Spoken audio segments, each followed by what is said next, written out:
The International Atomic Energy Agency recently condemned Iran for not cooperating in the investigation of uranium traces that were found in several unknown nuclear sites in Iran.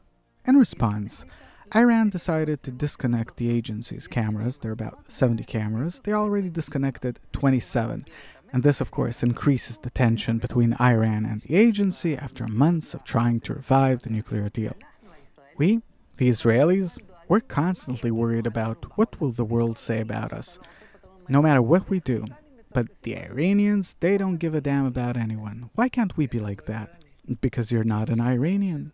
Suppose you'll do only good things. Still, they'll only say bad things about you. True. Imagine were you to give them a reason to say bad things about you. Right, they'd kill us. True. So maybe it's a weak spot, a place where they can grab hold of you. We have no choice. It's a game. What's the game?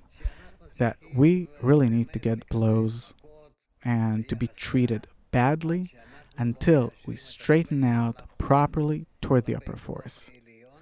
And then all the evil against us inverts into good. What problems do we need to settle with the upper force? He doesn't like us. Why? Because we're bad? We're bad how? In everything. Israel is number one in the world in many fields. If it's humanitarian support, if there's a disaster someplace, no one cares about that. Let it go already. These are things that you tell yourself. I say that no one cares about it, but I thought that at least the upper force sees things for what they are. Nah, he disregards it too. Why? Because this isn't what he expects of you. So he wants for us to be good how? And that you will nicely connect with all other Jews in the world. Not even with other nations, but with all the Jews in the world. First of all, what does it mean to connect nicely? We need to reach a state where there is love of Israel among us. But how can you love a person who thinks the opposite of what you do and that all the bad things happen to you because of him?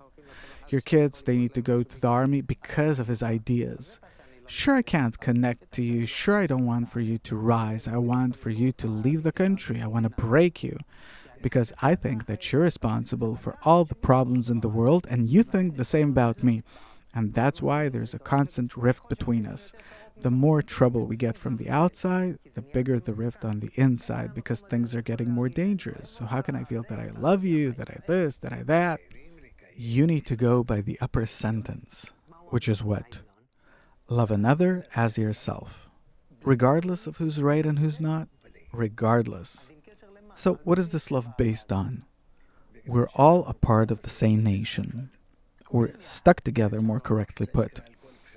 This is called love covers all crimes. That means what? That even though that everyone hates everyone else, every person tries to develop a sense of love toward the other person. It's what? It's a kind of a split personality issue that you love and hate? Yeah? What are we, schizophrenic? Nope. Then you'll start understanding how the world consists out of two opposite forces and how to get along with it. Okay, so what does it mean to be good in the eyes of the upper force? To show others that you love them and to help them love everyone else. And how will that affect Israel's situation in the world? It will force the entire world to love Israel and to feel that they're a very special and unique part in the functioning of the general nature of the world.